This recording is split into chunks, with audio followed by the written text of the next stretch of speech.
Se dice que la historia no se repite, pero a veces es demasiado descarada, ni siquiera rima, simplemente se disfraza.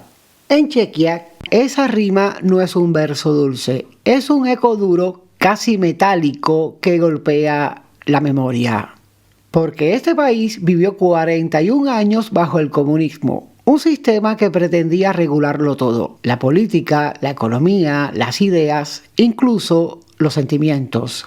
Cuando cayó aquel régimen en 1989, se creyó que el futuro sería distinto, que Europa sería un espacio de libertad, un hogar común de pueblos soberanos. Y sin embargo, hoy muchos checos sienten que la historia vuelve con otro disfraz. Desde Bruselas llegan directivas que no se discuten, impuestos que asfixian, cuotas que se imponen como si las naciones fueran simples provincias. Y aquí, en el corazón de Europa, esto huele a déjà vu. Porque quien vivió el comunismo aprendió a detectar la lógica del poder que no rinde cuentas.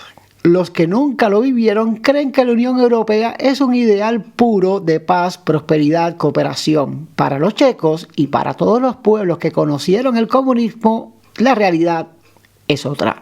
Digamos que tenemos un instinto que nos enseña. Somos como el perro que no huele la sopa en conjunto, sino cada ingrediente por separado. Nosotros no vemos el discurso entero, sino lo que se oculta detrás. Donde otros ven solidaridad, nosotros detectamos obediencia. Donde otros celebran la integración, nosotros percibimos uniformidad. La política actual lo refleja con claridad. Andrej Babiš y su partido ANO lideran las encuestas con cierta holgura porque encarna esa desconfianza hacia Bruselas. Su discurso es pragmático, no propone salir de Europa, pero sí impedir que se convierta en un superestado.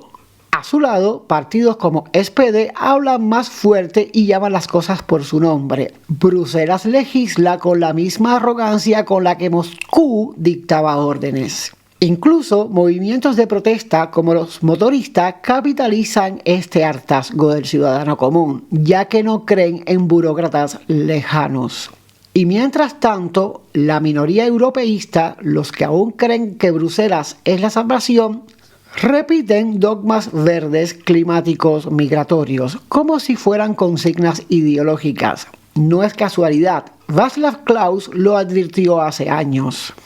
La integración europea no es un proyecto económico, es un proyecto político que amenaza con destruir las naciones soberanas. Y Václav Havel, desde otra orilla, recordó algo esencial. La libertad no es un regalo que se recibe, es una tarea diaria que exige vigilancia. Los dos tenían razón. Klaus señala el peligro externo, Havel el interno. Uno advertía contra el colectivismo reempaquetado de Bruselas, el otro contra la complacencia de los ciudadanos.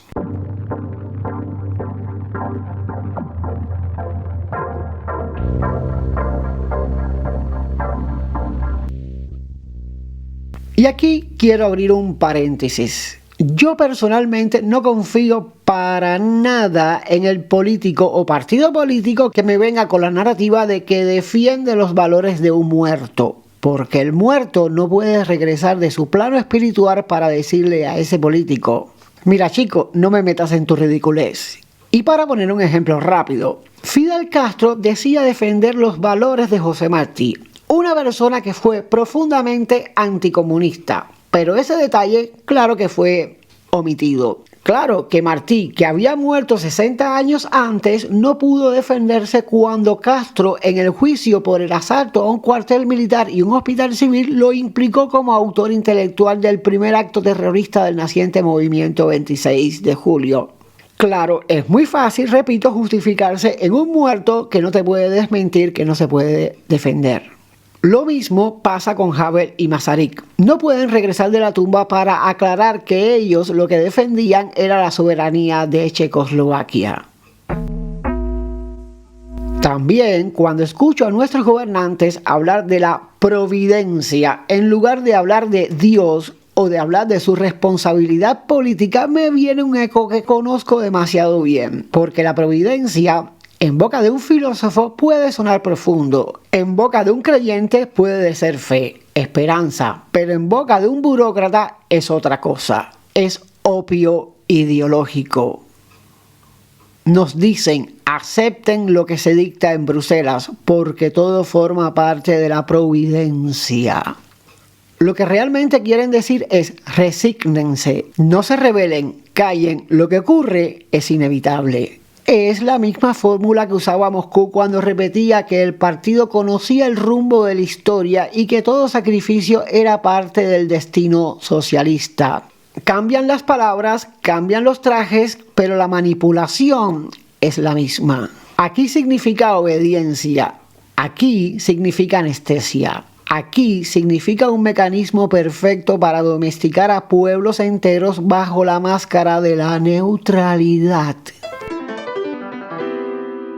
La providencia, claro, también es una palabra que no molesta ni a creyentes ni a ateos y que parece espiritual sin comprometerse con nada. El disfraz perfecto del poder. Estas dos advertencias convergen en un solo dilema. ¿Quién manda en Europa? ¿Las élites o los pueblos? Los checos y yo sabemos la respuesta, porque ya la vivimos. Sabemos lo que significa ceder poco a poco parcelas de soberanía hasta descubrir un día que todo está perdido.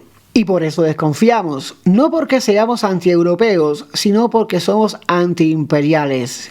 Europa fue grande cuando fue diversa, cuando cada nación conservaba su voz, su cultura, su forma de trabajar. Convertirla en un bloque uniforme gobernado por tecnócratas es condenarla a la decadencia. Y aquí no se trata de elegir entre Moscú o Bruselas, se trata de defender la libertad, incluso frente a quienes, con la mejor retórica, la ponen en peligro. Y cierro con esto. Nosotros, los que vivimos bajo el comunismo, tenemos una sensibilidad que es casi un don.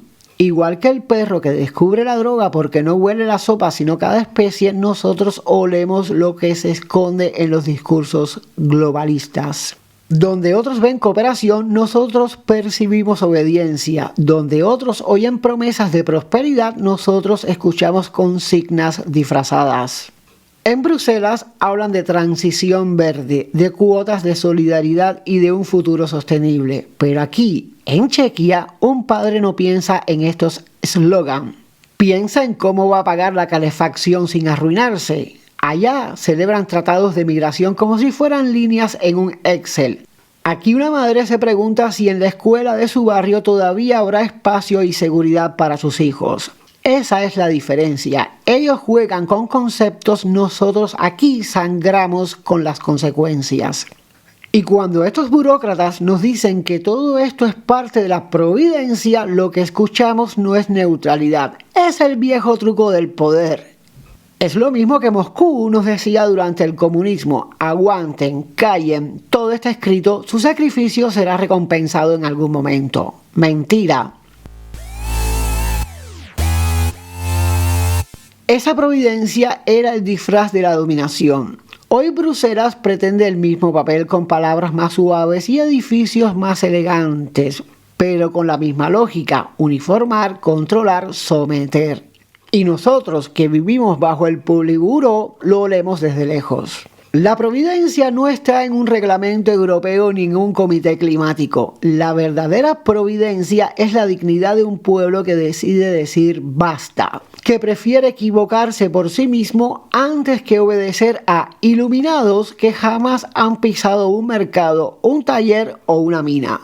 Por eso, cuando en Bruselas repiten discursos sobre la unidad y el futuro común, nosotros no escuchamos esperanza, escuchamos cadenas. Y la diferencia de ellos y nosotros es que ya aprendimos a romperlas. Este ha sido otro capítulo de mi podcast. Recuerda que aquí yo siempre digo lo que me da la gana. Gracias por escucharme. Chao.